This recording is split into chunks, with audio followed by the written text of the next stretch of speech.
All right, today we're going to take a look at motives and how they reserve what they reveal what we deserve from God.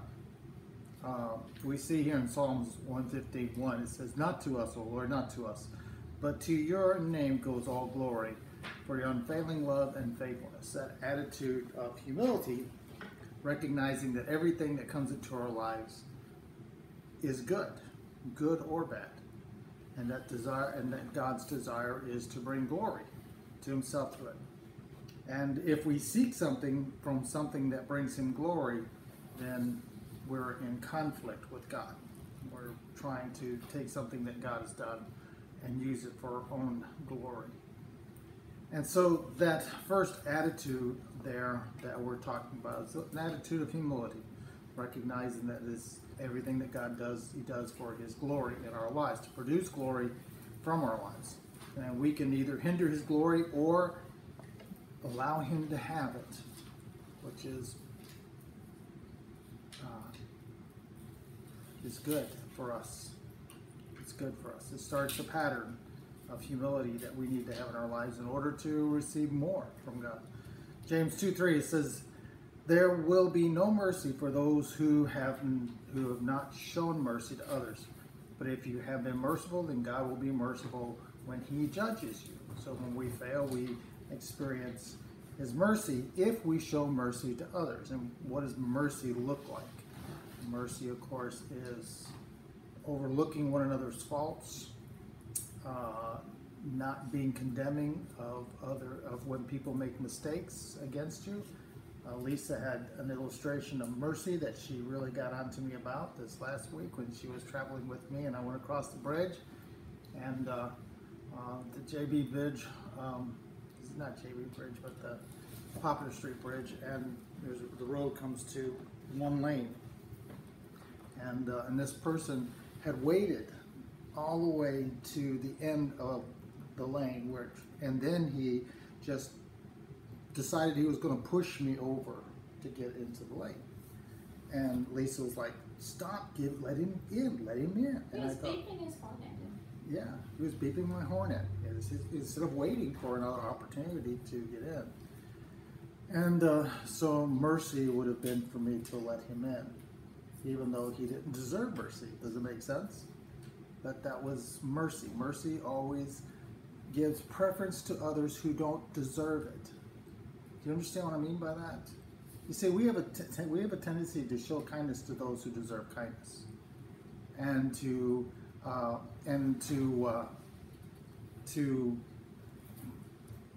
love those who love us, to give to those who give to us. Those kinds of things are very conditional in our relationship, and we don't really realize it until something blows up. And we're there in the middle of it, our face is hanging out, and we're like, okay, what happened? And a whole bunch of people are hurt because of the explosion. And sometimes it's more subtle than that. People get hurt and never say anything about it because they just figure that's the way we are, or the way we're going to be. So he says, "There will be no mercy for those who have not shown mercy to others. But if you've been merciful, God will show mercy for you." So if you don't show mercy, then he doesn't show mercy. And mercy is a very amazing thing. Very amazing. It reflects motives in our hearts. Does it make sense? Mercy probably is the greatest way in which we reflect motives, because mercy has to do with kindness and loving and caring, overlooking others' faults, not expecting people to be perfect, all these different things. Forgiving them even when they fail to fulfill their promises, many things. They don't deserve mercy. That's just it. That's what mercy is. It's giving mercy to people who don't deserve mercy. And God does that with us all the time. Do you think that any of us deserve God's goodness in our lives? Do any of us deserve to be delivered into heaven one day, or to be in a right relationship with him? And there's so much that God has to overcome with his mercy, and so much that he has to reveal to us with his mercy. It's important to understand. Here in James 4:3, this is the last one I want to point out to you. Even when you ask, you don't get it because your motives are all wrong and you want only what gives you pleasure. The ideal here, motives, is that you're not seeking God's mercy, you're seeking God to give you what you think you're justified to receive. Do you ever feel that way? That you're justified receiving things from God? Then basically you can not expect to get anything. Because none of us deserve anything from God at all. Nothing at all. And until we understand that and receive that in our hearts, we'll have a hard time with understanding how God deals with us, how He works, because He doesn't work the same way we do. We can't understand all the things He does. His ways are not our ways. And no matter how good we are, we will still be confused by His ways because we live in a world dominated by a satanic system that has infiltrated our lives from the very beginning of time and is reflected in the story of Adam and Eve. So I want to talk about this, and I want to help you to understand how to experience the mercy of God and how to show mercy at the same time, and how this should be really a goal of your heart. Because one of the things that I discovered with mercy is that I can call on God's mercy in my failure and ask Him to change me or to do things for me. But it's because of His mercy that I'm asking Him, not because I deserve them.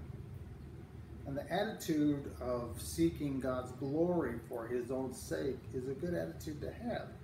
Not for our sake, but for His sake.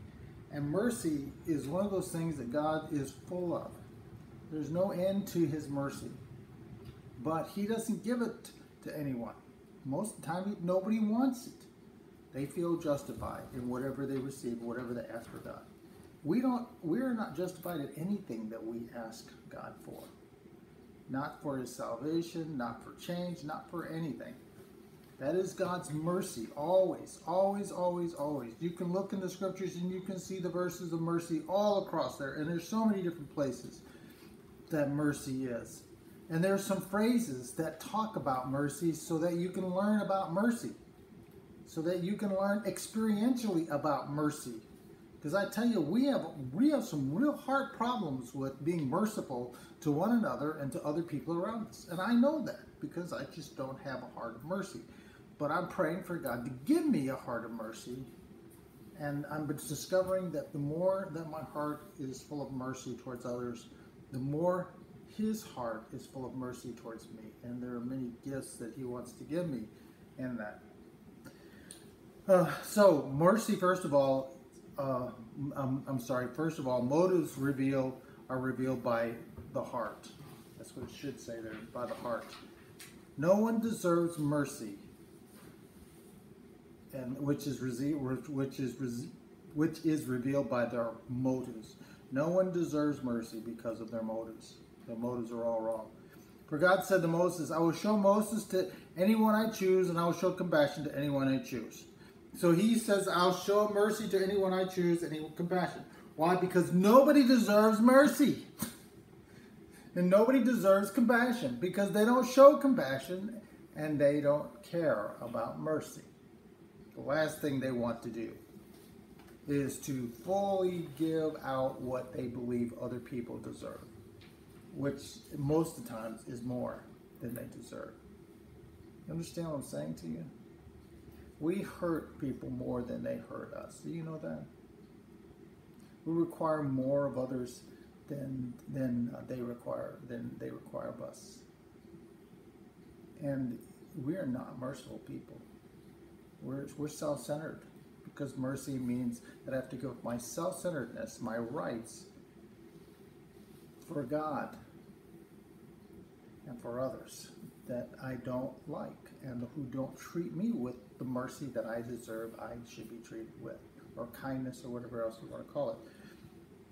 For God says, for God said to Moses, I will show mercy to anyone I choose, and I will show compassion to anyone you choose. Probably the mercy of God is the hardest thing to think of, unless we're on the receiving end, and then we're glad.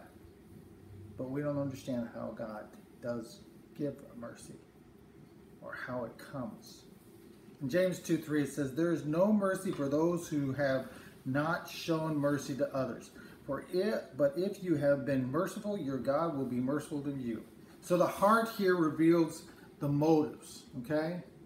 And it also reveals to God our motives. If we have not been merciful to others, then he will not be merciful to us. No matter how much you cry and plead and pray, he will not be merciful to you. And you'll experience the wrath of God in your life. Now, it may not be real bad, because God is always kind and loving in all of the things he does, even in the fact that he doesn't show us mercy. But when we treat people rudely and badly, we can expect God to not be merciful to us. Does that make sense? Basically what I mean is that all of that stuff, it's like the waves of the sea, comes back. And we're looking for mercy when it comes back. You understand?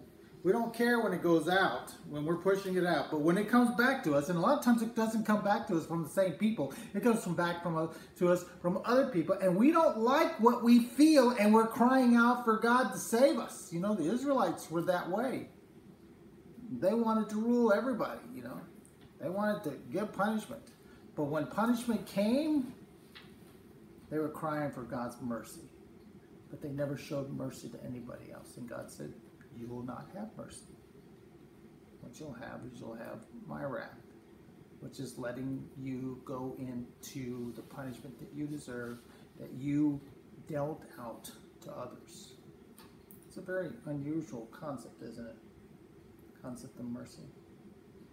But God is very merciful, and he, just as I shared with you before, when he was talking to the Israelites with Jeremiah, he always said to them, if you'll stop doing this, if you'll stop treating people with injustice and slavery and stealing their land and all these different things, and they were doing it to one another, then he says, then all the judgment will end right this minute if you'll repent of this and stop this.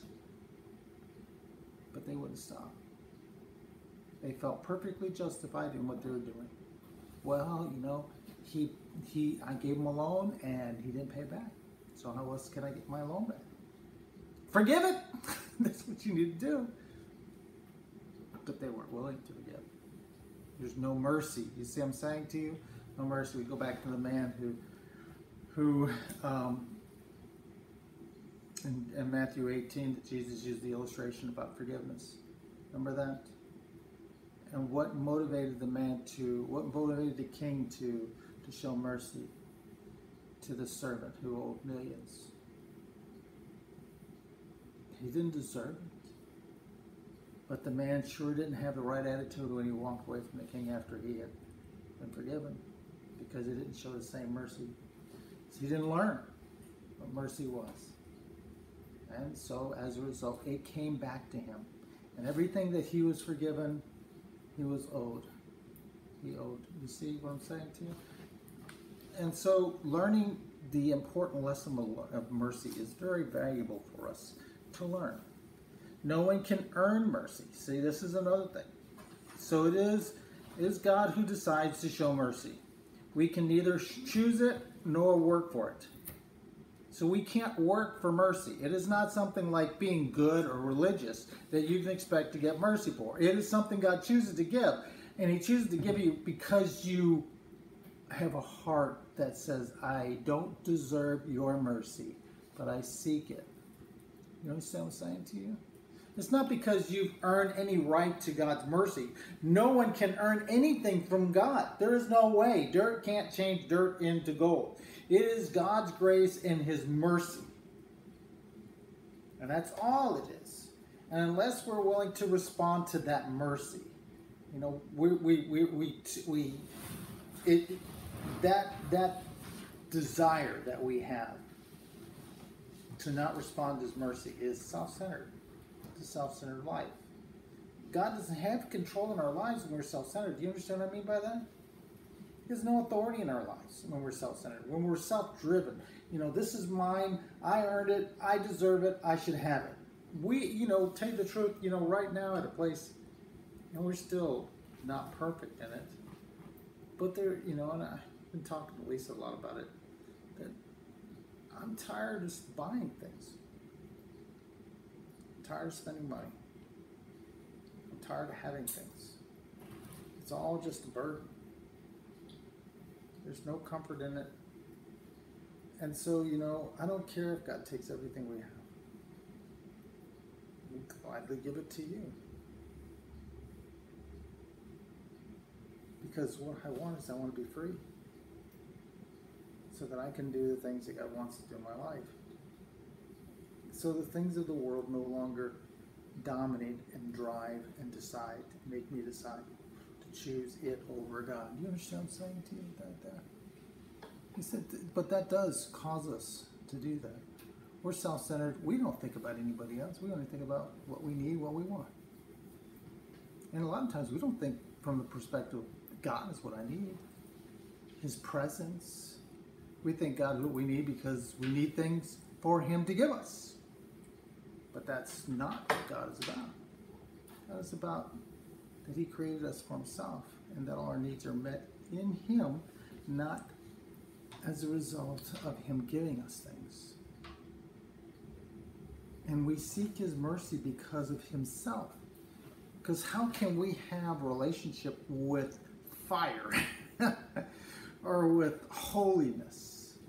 The Israelites feared to come into the presence of God, for they thought they would die. And yet God was offering them all the time opportunities to come into His presence. All the time. He offers us that too. But we still are in a world that believes that we can't enter His presence. Propagating a lie that Satan's given us so that we will stay away from His presence, that we'll not seek Him for His mercy to come into His presence, because there is more satisfaction in His presence than there is in anything else. So it is God who decides to show mercy. We can neither choose it or earn it. So anything that you receive from God is by His mercy. You understand what I'm saying to you?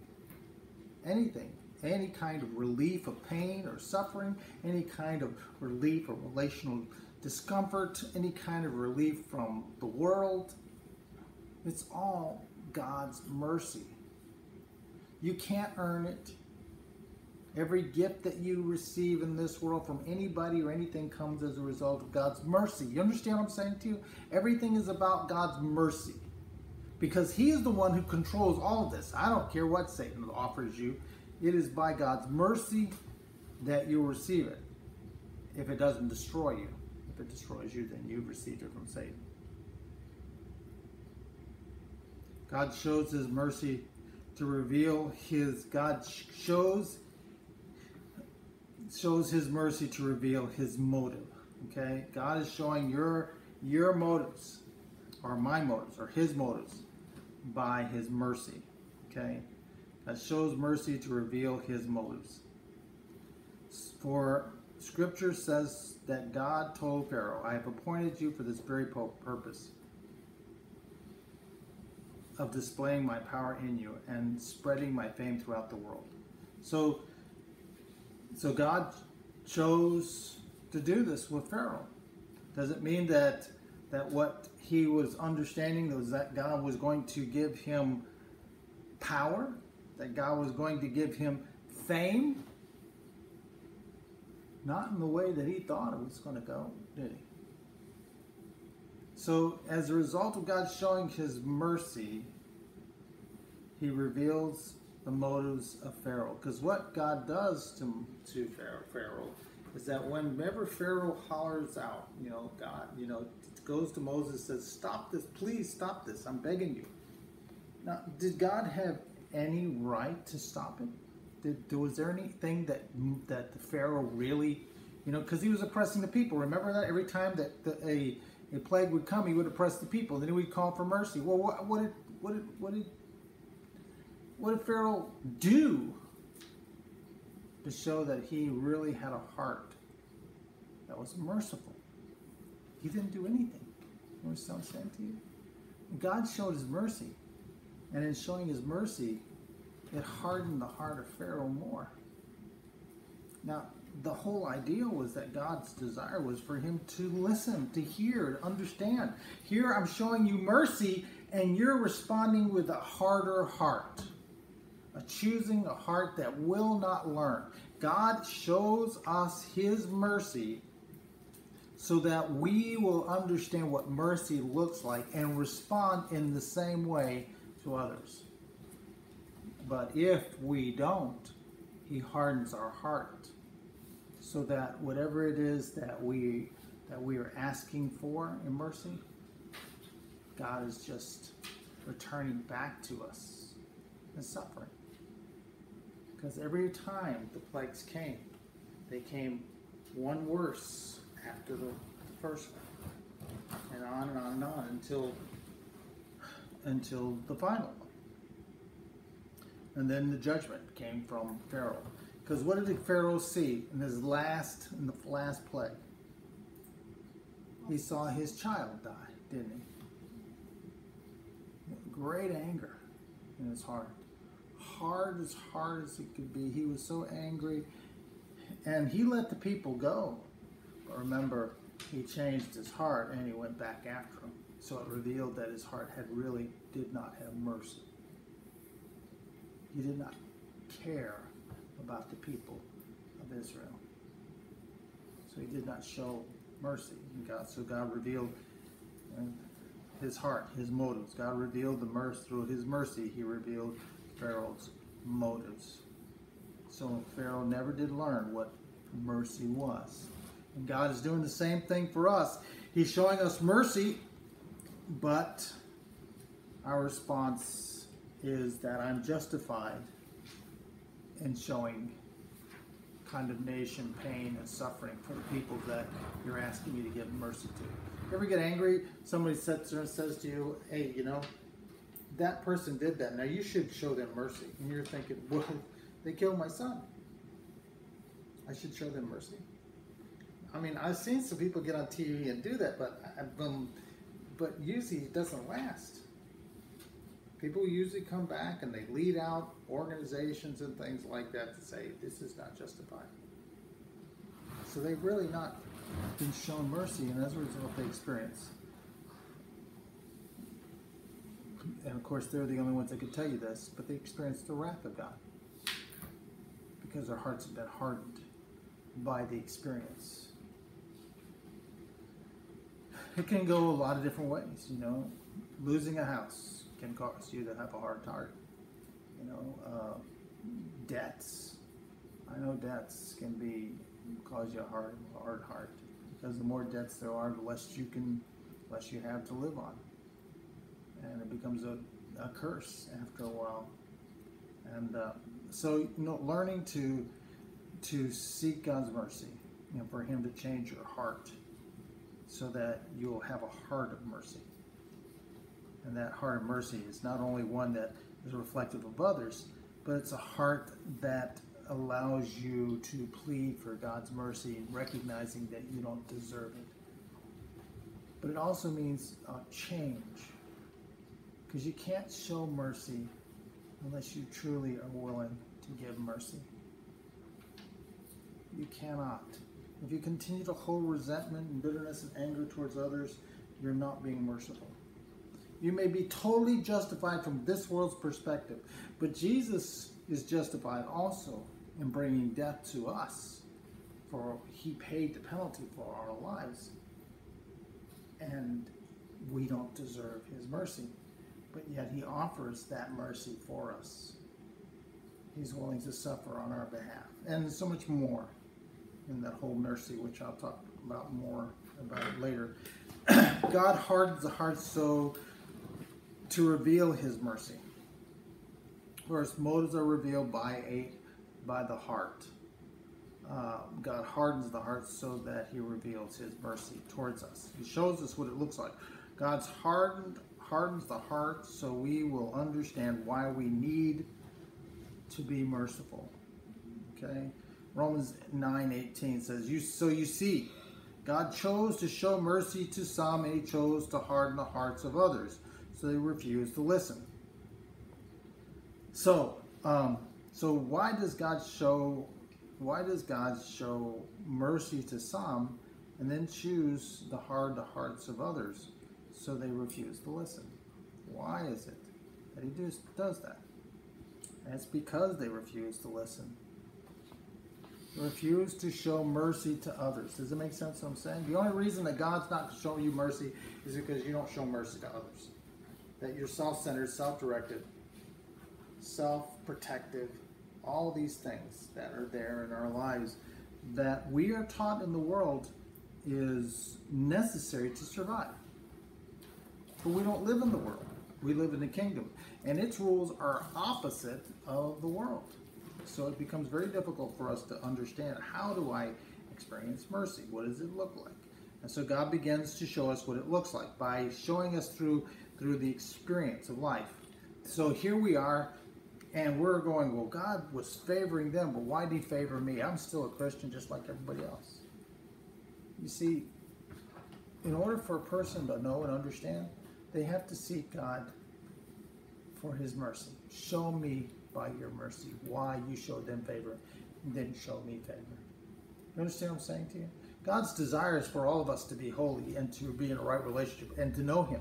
His desire, there's no one more important in the world than anyone else. There's no one less important than anyone else. So why would God show mercy to one and not show mercy to the other? Because the one who is not receiving mercy and is having a hard heart, or God is hardening it, is doing that because God is wanting to bring to them a desire to show mercy to others. And sometimes we have to go down a dark, dark, dark hole before we get to a place where we can holler out to God out of our pride and arrogancy and say, God, show me your mercy. I don't deserve it, please. I don't deserve it. But show me your mercy. I plead with God for mercy to change me, to draw me closer to him. I plead for God to make me more merciful.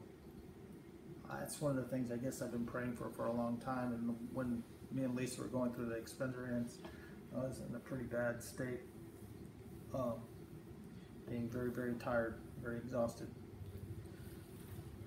And, you know, sometimes God does that because he needs to show us how we are not being merciful to people in the world. How can we be used by God to lead others to Christ if we don't show them what God is offering them? You see what I'm saying? How can someone know what mercy is unless they experience mercy from us? And that is a hard lesson to learn. Because God's greatest glory is revealed in the mercy he shows us and the mercy we show others. Which is very hard because it means that we have to suffer on behalf of others. James 4:3 says, and even when you ask, you don't get it because your motives are all wrong. You want only what gives you pleasure.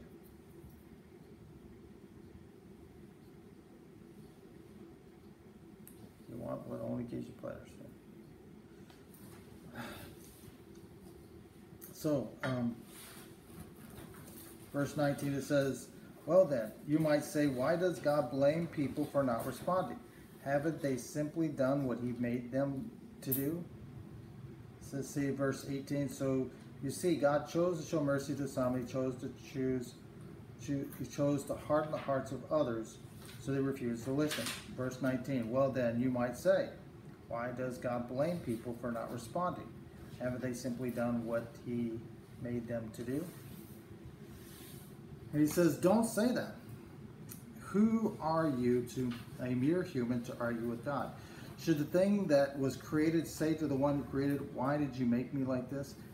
And so he's telling us that God's mercy is something that he chooses to give. We can't understand the ways of God, so as a result, we're wondering why God doesn't treat us the same way he treats somebody else. Does that make sense? And so this is what he's talking about. He's saying that the issue here is that you have a hard heart. You don't want to listen to God, and now you're blaming God for your hard heart and why he's bringing all these bad things into your life. Well, God is not bringing these bad things in your life. It's because you're not listening to him, and because he wants to save you, and you're choosing in your pride and arrogancy to be rebellious. And that's basically what he's showing us. Why does God blame people for not responding? Haven't they simply done what he wanted to do? No, it's not what he wanted to do. He wanted them to listen. He wanted them to have a heart of mercy towards others. God cares about people. You understand what I mean by that? He does not think that one person is more important than another. But he expects all of us, because we're fallen state, to be willing to be like him in his mercy. Because we can't be like him in our normal patterns of our lives. I don't know which I could do, how I can do better to explain this. And, you know, if we want to understand the motives of our hearts, if we want to understand how we are showing mercy, we need to do what the psalmist says in verse 26, verse 2. Put me on trial, Lord. Cross-examine. Test my motives and my heart. Test my motives. Have you ever asked God to test you? To show you what your motives look like so that you can understand why you're struggling, what you're struggling? Why you're having problems? You know, you're not listening, so you need to put yourself in a place to listen. Plead for his mercy to show you what it is that is causing the suffering in your life. What's causing it? What am I doing? And you're pleading for God then to change you, which still is his mercy, because it's not based on what you do that God responds to you. It's based on what he has already done. But you have to have a heart of mercy.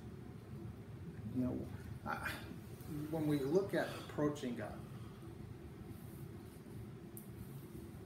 God wants us to call him Father. Daddy, I guess you could say. But it's a heart that sits there and pleads for mercy. That God would treat us as his child, as his son, as his daughter. We're not coming to him and demanding things.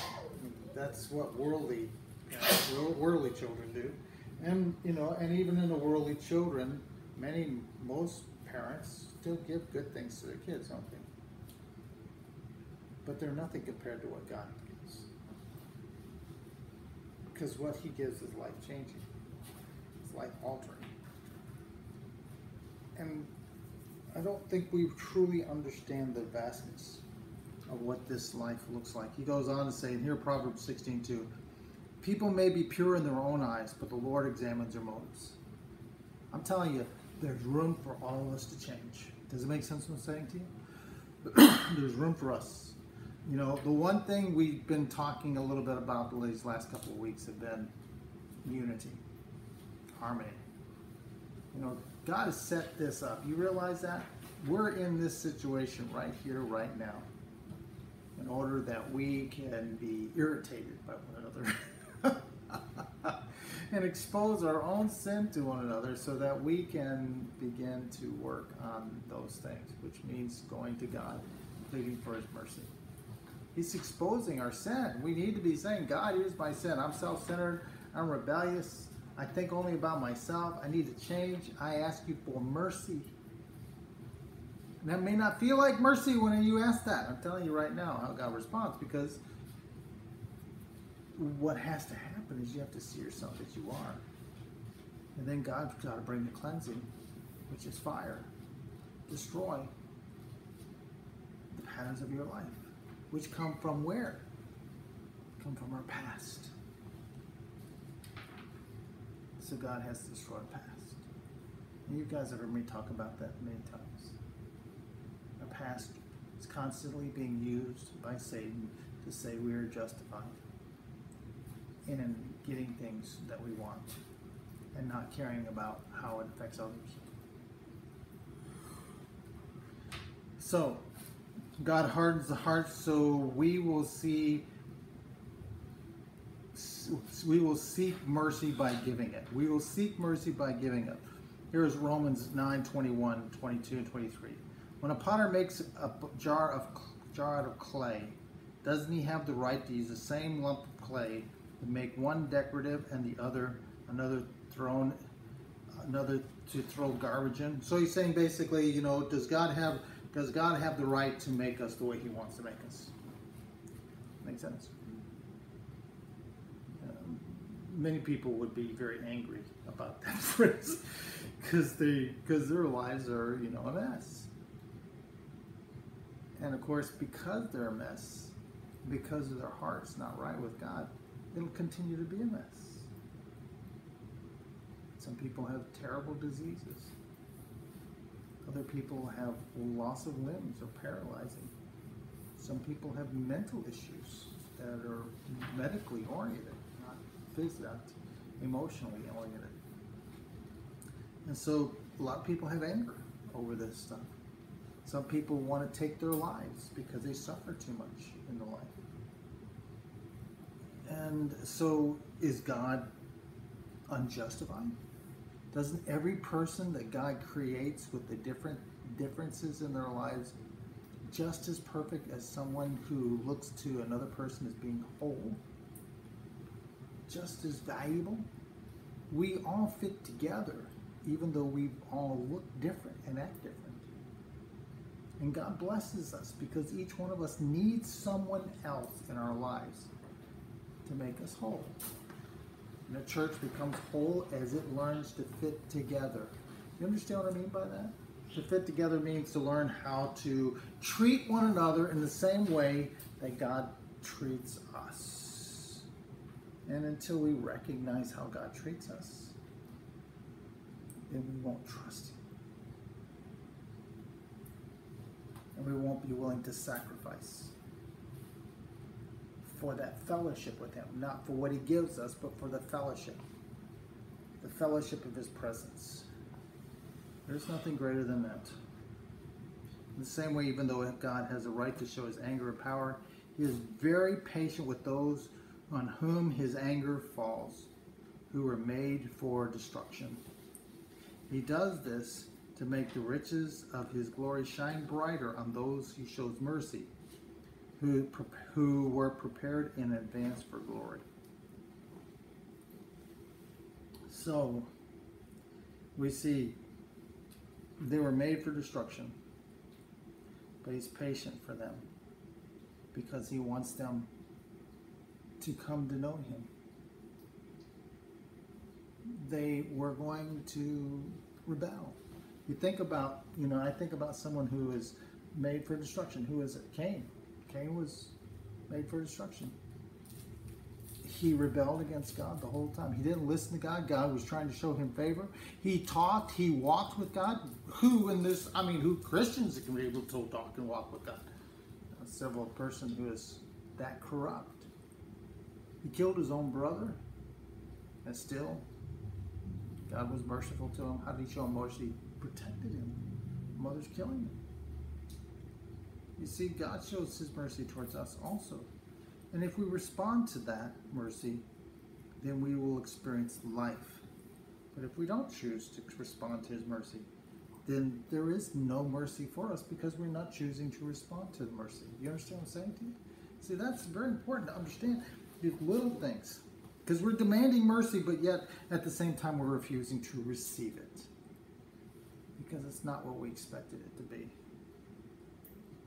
He does this to make his riches of his glory shine brighter on those whom he shows mercy, who were prepared in advance for glory, for those who receive his mercy. See, God's desire is to show mercy to you, to me, and to reveal his glory. Today I don't know where people are and their desire to experience the mercy of God. People cry out to it, but they expect it more from the perspective of give me what I want for my own pleasures and my own desires, rather than depending upon God to meet their needs. Our rebellion reveals our need for mercy. See, then he switches over here to Romans chapter 11, talking about the Gentiles. God gives mercy to teach us what it looks like. Once you Gentiles were rebels against God, but when the people of Israel rebelled against him, God was merciful to you. So we see that switching from God's from this rebellious nation to a people who are rebels, because we were rebels, because we're choosing to live life the way we want to live it, not choosing it to live it under the law as the Israelites did. And then we see him showing his mercy because we're not living under the law as the Israelites are. And they're being refused that mercy. So as a result, they're never coming to know him, never experience his presence, never. It says here, the sacrifice of an evil person is detestable, even when it's offered, especially when it's offered with wrong motives. This is from Proverbs 21. Sacrifice of an evil person is detestable, even when it's offered with wrong motives. And many people are doing activity as a sacrifice for God. It makes sense. They take off. They go to church for 2 hours on Sunday. As long as it's not over 2 hours, we'll be fine. I want to make sure I get down to McDonald's before everybody else does. But and the same truth is here is that we are doing sacrifices, which means basically we're doing things to appease God so we can live any way we want to. And that's the truth of that. And as a result, that offering that we're giving to God is detestable to him. Those works are detestable because the person's not giving his life to God. He's not turning himself over to God for his mercy. He's too proud to bow, too proud to submit, too proud to admit that he needs the mercy of God. And so God gives mercy to teach us, to show mercy to others. First, he teaches us, he shows us mercy to teach us what it looks like. Then he shows us mercy to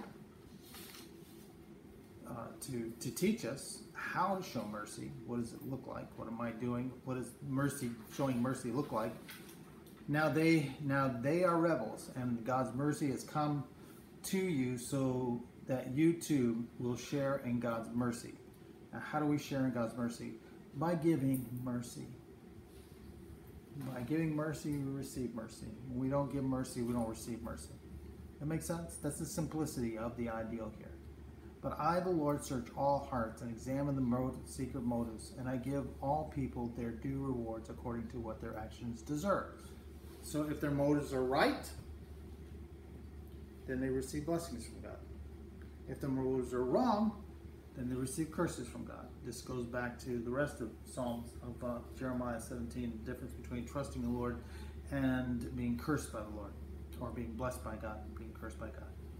And so he says that it's not what you do that pleases God, but it is the reason for why you do it that pleases him. You see, if you're doing things because you love people, because you're showing mercy, because you want to give glory to God by whatever God has provided for you, then you will be receiving God's reward, which is good, a good reward. Then there's a reward that's not so good, which nobody really wants to have, but everybody else is working for.